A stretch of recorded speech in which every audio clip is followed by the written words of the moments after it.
So our other author for today is Montaigne. And as I mentioned at the beginning of our Machiavelli discussion, um, pretty hard to find two philosophers who are more different from one another on our syllabus this semester in spirit, tone, content, conclusions.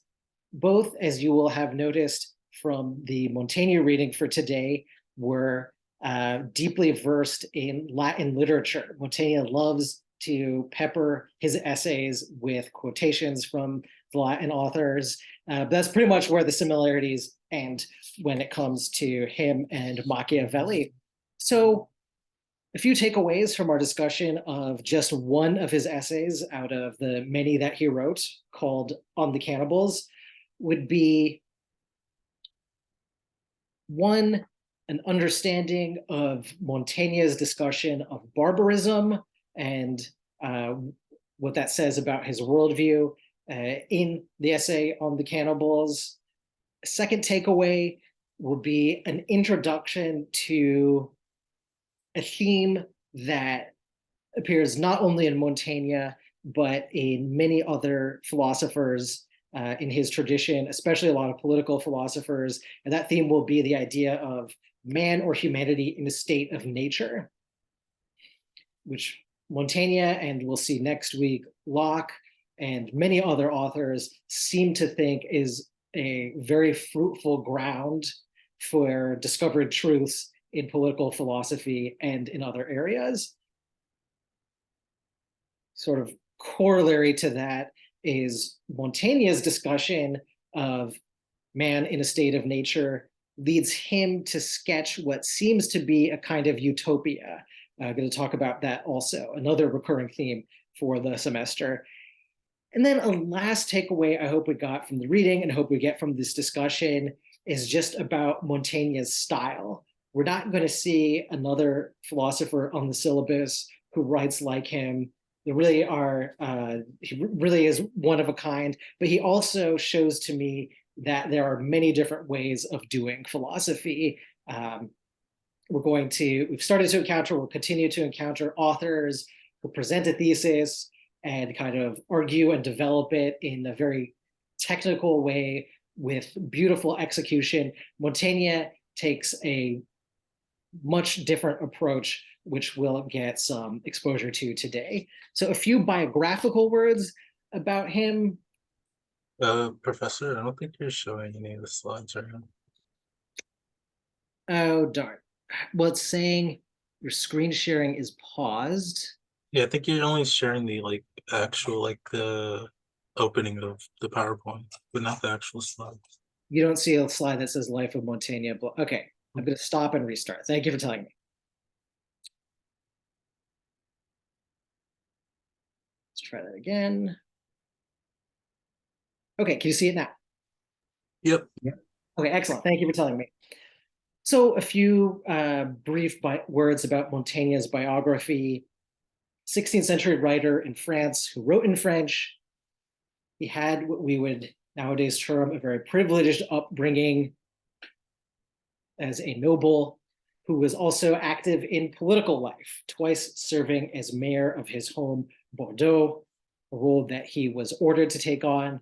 He also advised King of France at the time, Henry III. He served during a plague, but at some point in his life, at the age of 37, he seemed to tire of an active political life that he'd been immersed in and retired to his father's castle.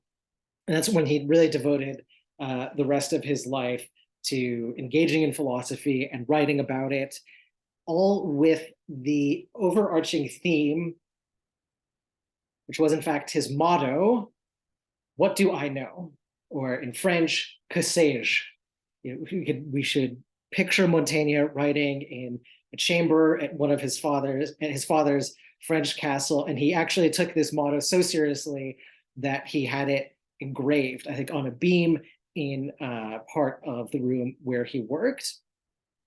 So I think that not only has an echo of Socrates, if we can think back to our first discussion about Plato, where Socrates, to paraphrase, contended, "All I know is that I know nothing." the motto also encapsulated Montaigne's questioning outlook. The way he explored those questions was in essay form. So he's considered the creator of that genre and, in fact, coined the term to describe his writings. And it's a term that comes from the French verb essayer, to try. And I think that conveys that each one of his essays, of which there are many in the roughly 3 volumes of the original collection of his writings, is an attempt to answer some question that has been preoccupying him. And he really seemingly wrote about everything under the sun. But a few comments that can bring the collection of his writings into focus are that he said that he himself was the subject of his book, or another way he phrased it was, "It is my own self I am painting." So a very what might be considered a very modern aspect of his philosophy is that he took a very personal approach. But the essays still are not a work of autobiography as we would usually think of it. There are some personal details here and there. It's in the essay for today on the Cannibals. He mentions items that he owns in his house, conversations he's had. But what he's really interested in overall is what he called the human condition. I think it's the first time I am mentioning that phrase in this class. We should remember Montaigne when a few weeks from now we read some existentialist authors who seemed very preoccupied with the exact same thing, although they would end up approaching it from very different angles. Maybe I'll quickly ask the class, what does that phrase mean to you? Human condition?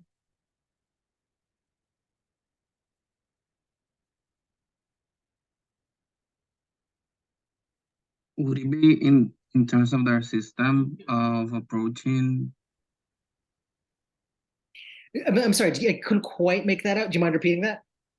Would it be on their way of I just forgot the idea. Oh my god. I think of their system. Yeah, their way of approaching their system. Possibly. So I mean, it's a very broad term. I think maybe I would substitute your word system with situation.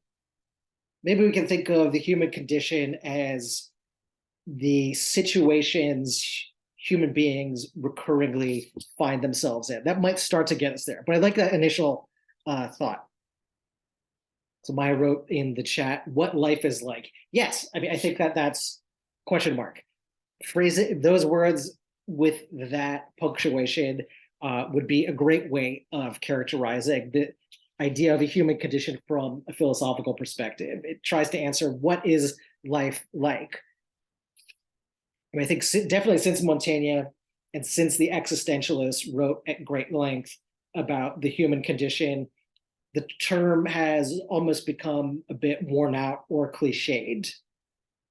If you see it on an op-ed or an editorial, you don't see it as much these days because it's become so worn out. It tends to connote man's sad lot. Woe is me.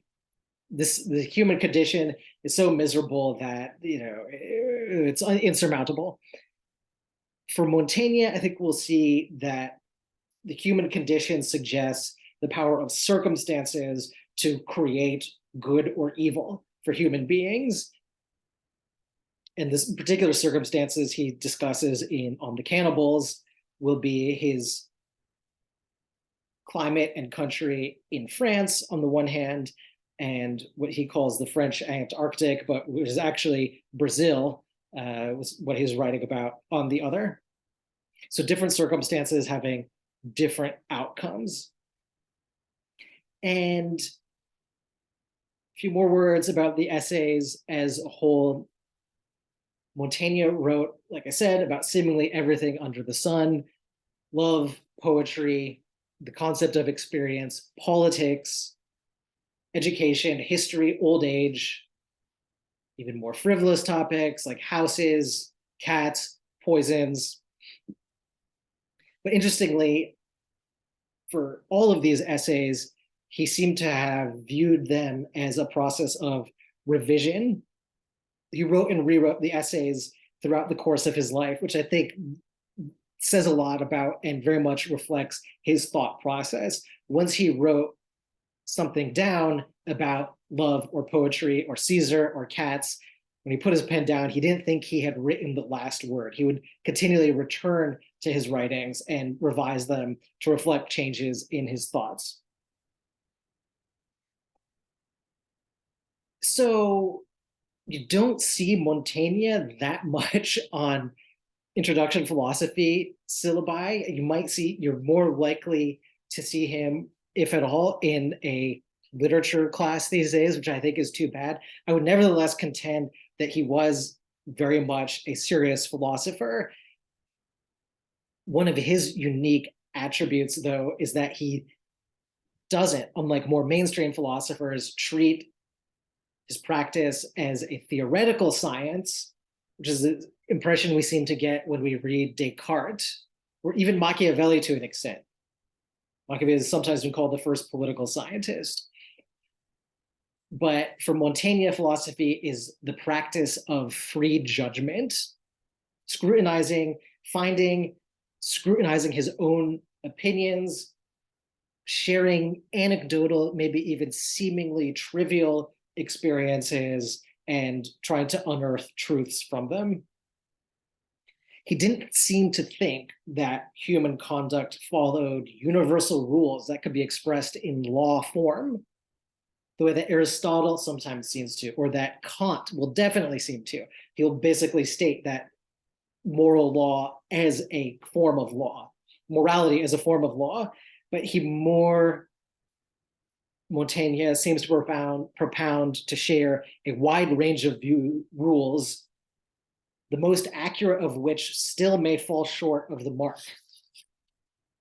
And a great quote, I think, that encapsulates Montaigne's worldview and his process from an essay that was not today's reading, though, is, "It is impossible to find two opinions which are exactly alike, not only in different men, but in the same man at different times." So he seems to take the approach of a skeptical reader who will not believe things without evidence or take any truth as final. That makes for a sharp contrast, with his own age and maybe to an extent with popular authors today. He wrote in a time of fervent religious dogmas and religious wars. So Montaigne will mark a stark contrast with all of that. And another sort of theme that emerges, not so much in the particular essay we're talking about today, but more in the course of his whole work, is a shift from framing the fundamental philosophical question as being about learning how to die to learning how to live. So Montaigne seems to start out in the course of his life's work writing the essays with the idea that philosophy is about living in obedience to nature and God and resigning yourself to whatever ills you encounter. This is philosophy as learning how to die, but he sort of matures and develops into a worldview that entails a vivid sense of oneself and what makes one unique, and is also aware of how you frequently diverge, how yourself seems to wander off from what your intellect tells it. This is philosophy as learning how to live. There's also a very introspective, self-conscious, self-aware approach that characterizes, I would say, all of Montaigne's essays. And again, part of appreciating what he kind of did and accomplished and was new about him is putting him in the context of his time, 16th century Europe, when something called the theory of the humors was pervasive. So these are humors, again, in a different sense from that Machiavelli meant. Machiavelli gave a new sort of meaning to what the humors were. The conventional meaning in Montaigne's time was that human nature was dictated essentially by what humor, what bodily substance literally was predominant in them. It could be sanguine, phlegmatic, or melancholy, depending on what the predominant quote unquote humor was. And in the realm of human conduct, Montaigne's peers would have thought that actions and moods depend on the dominant humor. Montaigne sort of upends that worldview by introducing what, not an original thought of mine, a historian of the history of ideas named Jacques Barzun terms character in sort of distinction from type. And so Montaigne will be key in developing the modern idea of what character and what individuality, these seemingly cherished things certainly in New York City in the 21st century. He'll make early contributions to that notion of what the human personality is. So types, so what is character? What is it that emerges that we get a taste of on the Cannibals? Like, it's to be distinguished from a type. A type could be thought of as someone having the same stance in the world that never changes. One's either phlegmatic or melancholic or choleric, angry, and that's it. That's the core of their being, full stop, so to speak. A character, as Montaigne will present it, again, he himself is the subject of his book. He's exploring his own character, is a many-sided individual, someone that's seen in the round, you would say. His own term for it is for what a human being is. It's very different from Aristotelian essentialism or maybe even Cartesian essentialism. Is wave-like and varying, a translation of a French phrase, ondoyant et divers, which is famously difficult to translate. But at bottom, whereas other thinkers will try to dissect and analyze the human essence, Descartes told us that it was status of thinking being. Aristotle in the Politics understands human essence as belonging part of the city, being a political animal. Montaigne seems to give us something that's both much less stilted in a sense. Humanity at bottom is not something that you can dissect and put the parts into different boxes. It is wave-like and varying.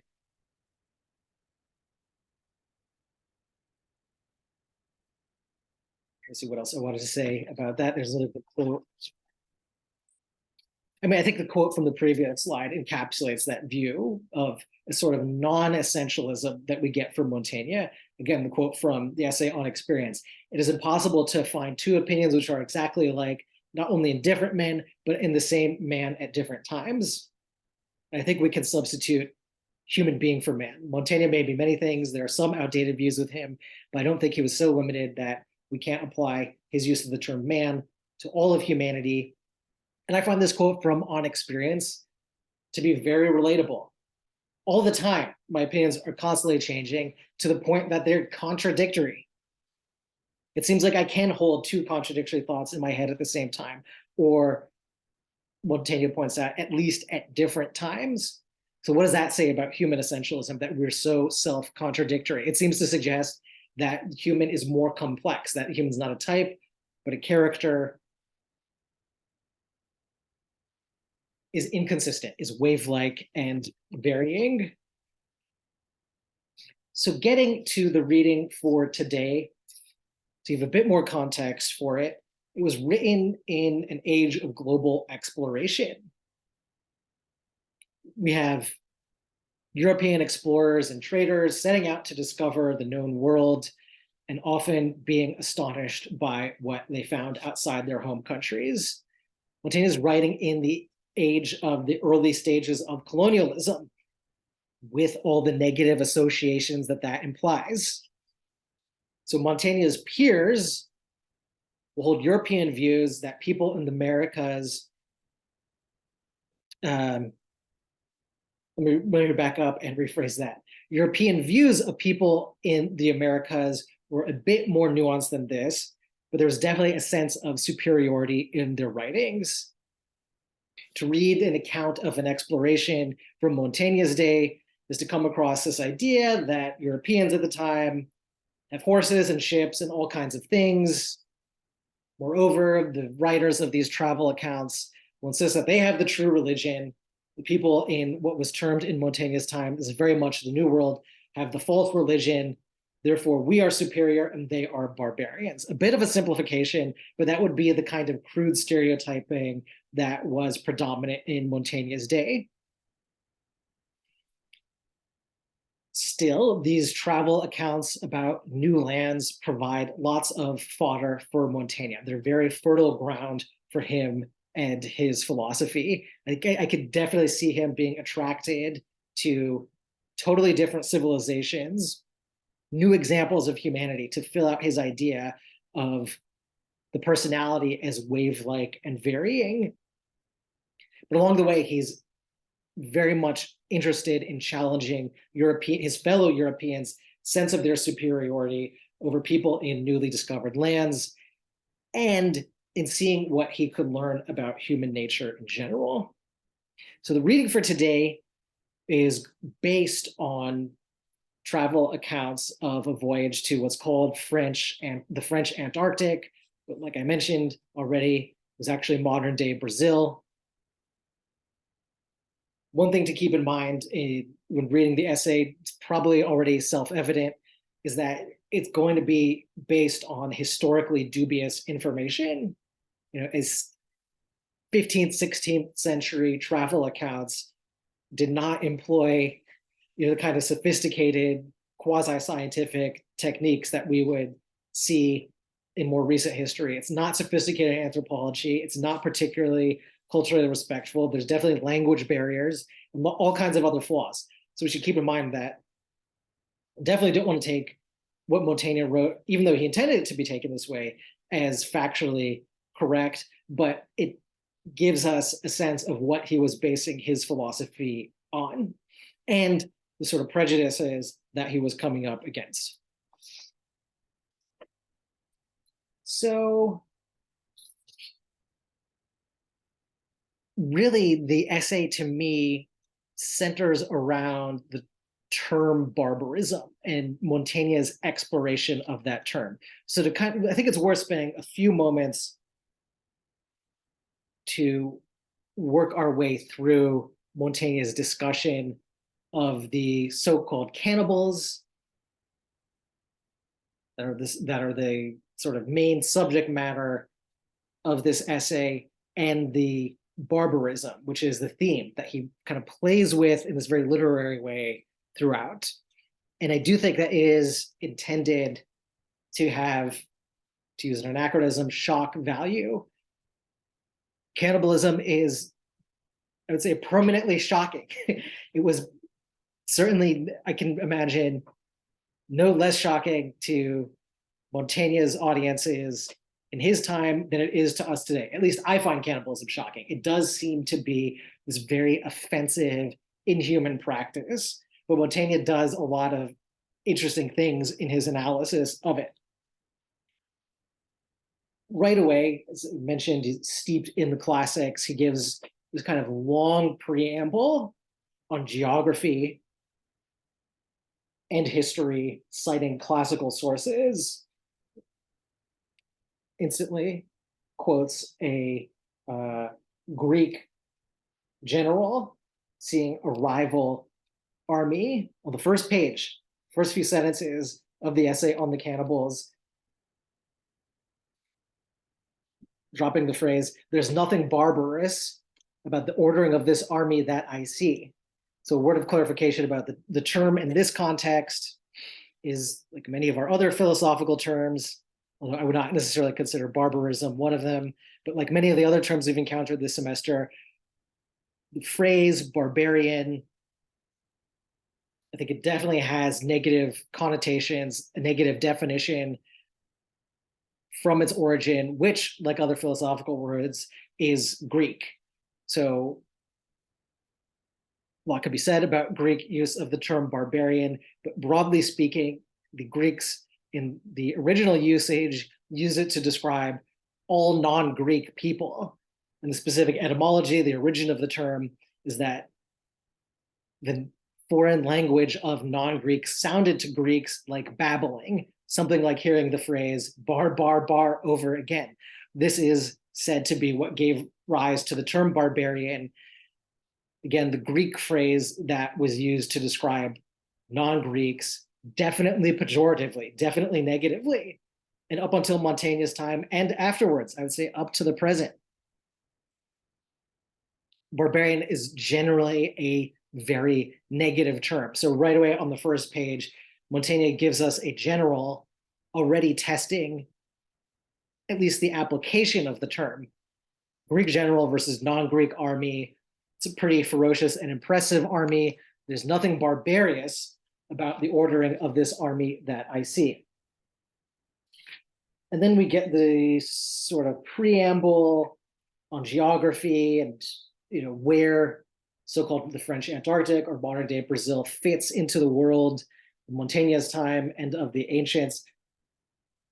But after a few paragraphs of that, he says, to get back to the subject, right away he states, there's nothing savage or barbarous about those peoples, but that every man calls barbarous anything he is not accustomed to. For it is indeed the case that we have no other criterion of truth or right reason in the example and form of the opinions and customs of our own country. So immediately Montaigne challenges the definition of barbaric, suggesting that it is one's conception of the barbaric is essentially relative. It's based on the cultural context in which you are raised. If we had more time, I would ask for examples that we may have encountered. Have we ever seen a practice that we would consider offensive, inhuman, barbaric?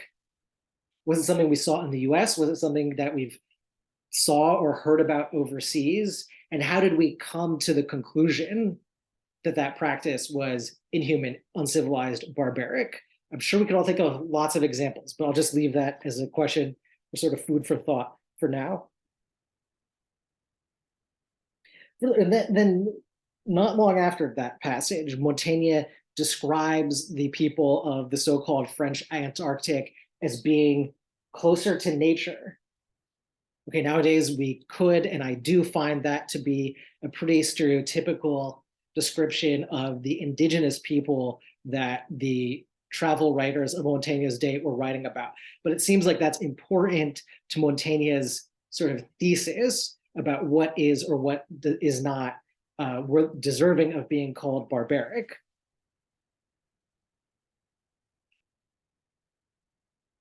Those people seem to me barbarous only in that they have been hardly fashioned by the mind of man, still remaining close neighbors to their original state of nature.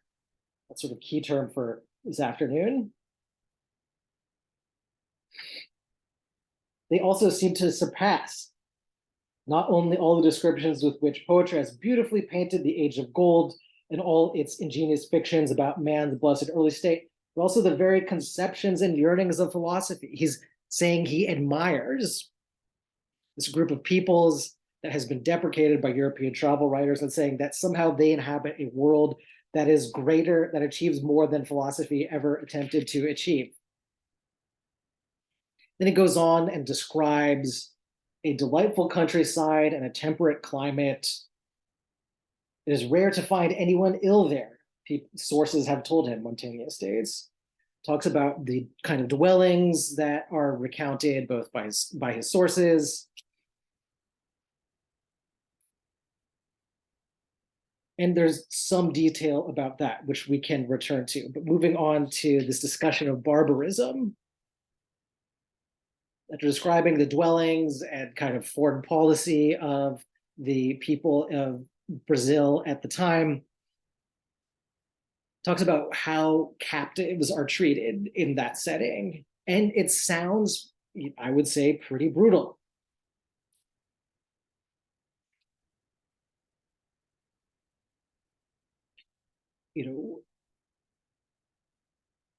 captives are imprisoned, fed, taunted that they'll be killed, and eventually the way that they are killed is a gruesome method culminating in cannibalism, the main subject of Montaigne's essay. And it is a practice that I think Montaigne touches on, can seem pretty disgusting. I for one, each their own, but I find it pretty gross. I've asked previous classes, what do you make of the practice? And I heard a surprising array of opinions.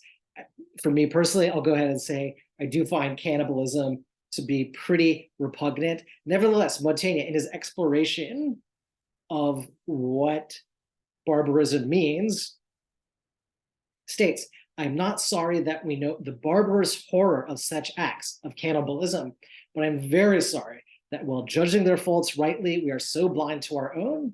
I think there is more barbarity in eating a man alive than in eating him dead, and lacerating by rack and torture a body still full of feeling, and having him roasted bit by bit, and having him bitten and mangled by dogs and pigs, then roasting him and eating him after his death.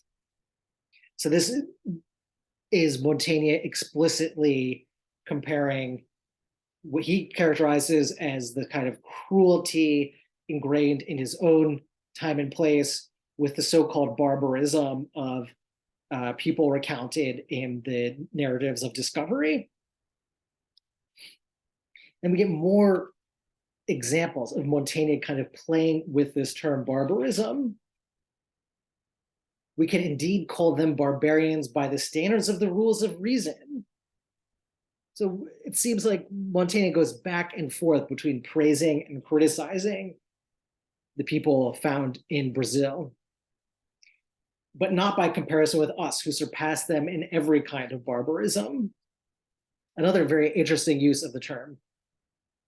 This is after praising what he describes as the kind of noble simplicity of the environment found in Brazil, Montaigne states, I have a song composed by a prisoner, a composition that does not come across as barbarous. I could briefly, if I find it handy.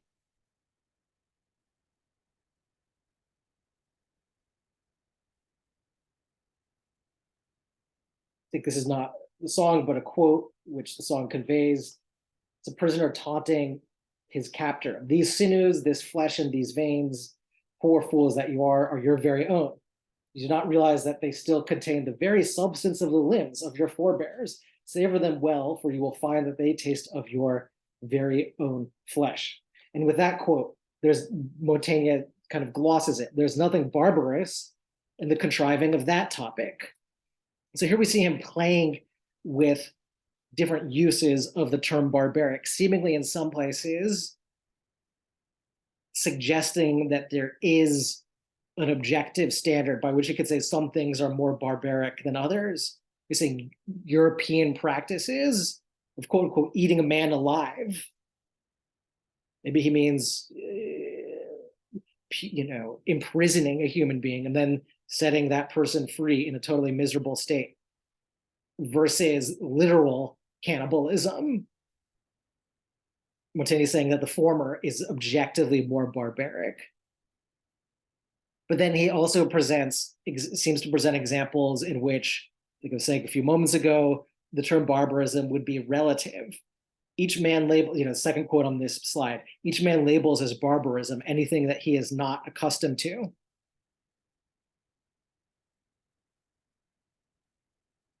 Along the way, Montaigne seems to set up a kind of utopia, which is we encountered this in a reading from Plato's Republic. The ideal city that Socrates describes, often labeled as a utopia, a perfect kind of community, also not necessarily attained in reality. Also the kind of phrase that I might put on a quiz as to how we should define it. So by repeatedly praising this society of native inhabitants of modern day Brazil, Montaigne seems to be setting it up as a kind of standard or ideal. and just a few attributes that come from that description of Montaigne's, that the inhabitants in his ideal society seem to be closer to nature. And there's a suggestion that humans are naturally good, but Europeans have somehow become corrupt. And there are some unbelievable sounding claims about the native inhabitants in modern day Brazil that again should remind us to be wary of taking too much of what Montaigne says and attributes to his sources at face value. Those include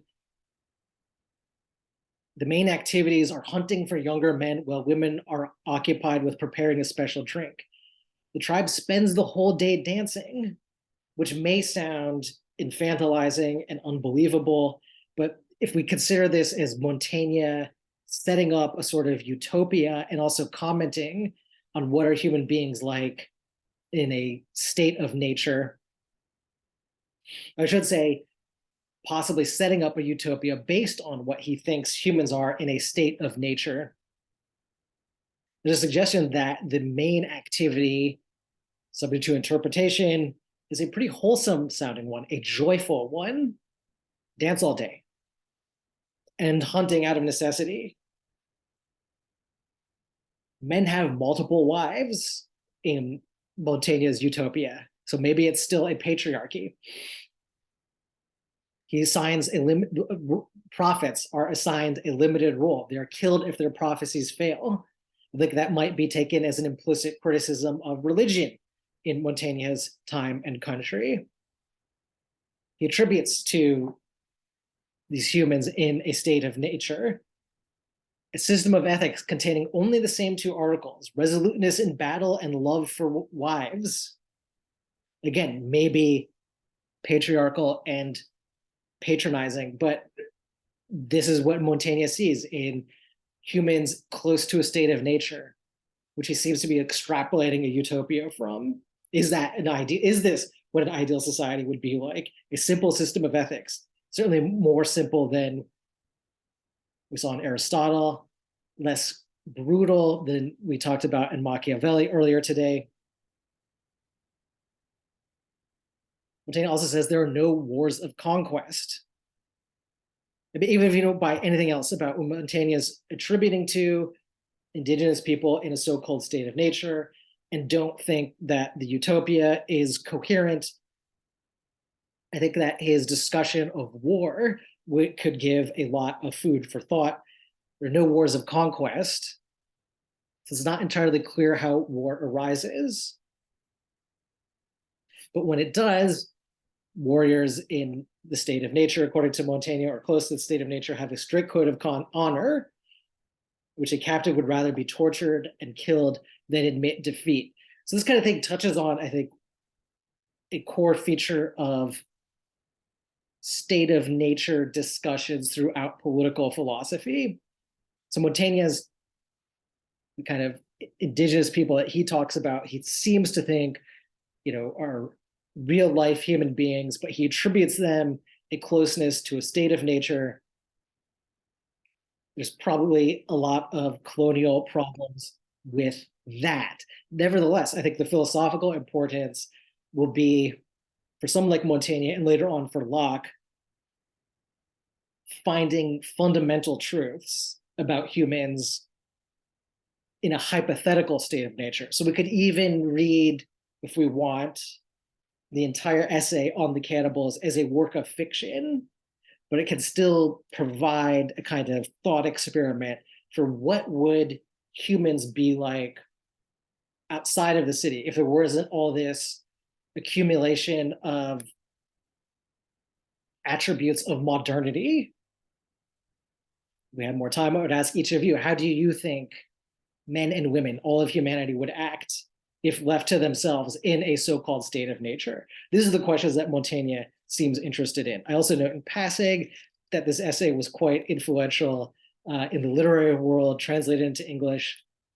And if there are any Shakespeare fans, a well-known passage from his last play, The Tempest, is basically almost a verbatim quote of Montaigne's description of the cannibals, the paragraphs where he talks about how they have no words for lying, treachery, cheating, avarice, and also do not have buying and selling, knowledge of writing, science of numbers, etc.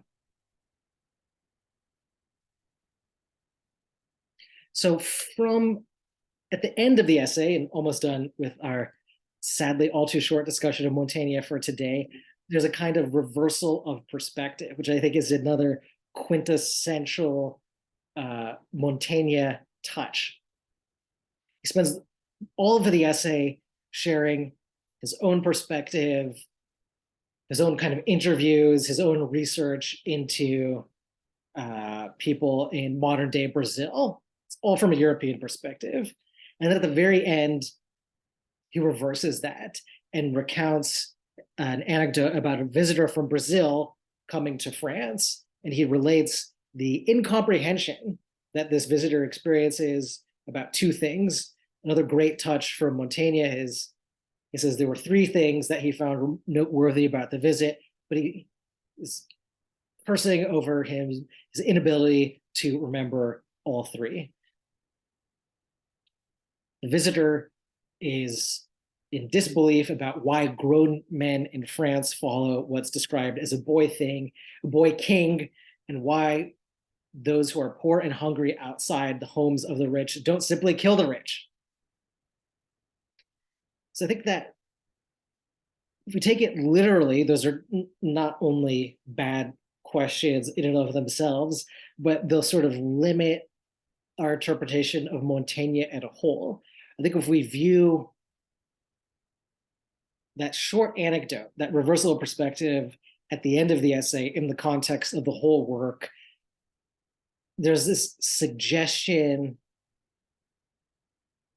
that by comparing different practices and different views, you can follow your own judgments to determine which practices to follow or which ones to avoid. And by the end of the essay, Montaigne has voiced very strong criticism about European biases about barbarism, but he stops short of saying barbarism does not actually exist. The challenge, according to Montaigne, seems to be figuring out what is barbaric and what is not, how to orient oneself in a very relative world that acknowledges we have no other criterion of truth than the example of and form of the opinions of our own country. If you've come to realize that, how do you avoid just getting lost in a mire of inconsistent opinions? Montaigne seems to suggest a way to do so, following the method of his essay. So I'm going to wind down, and I think in the spirit of Montaigne, we'll leave you with a few questions to maybe mull over. What do you think Montaigne means when he uses the word barbaric? What lessons might the cannibals have to teach us today? And what is relativism, and how can you use it without getting completely lost?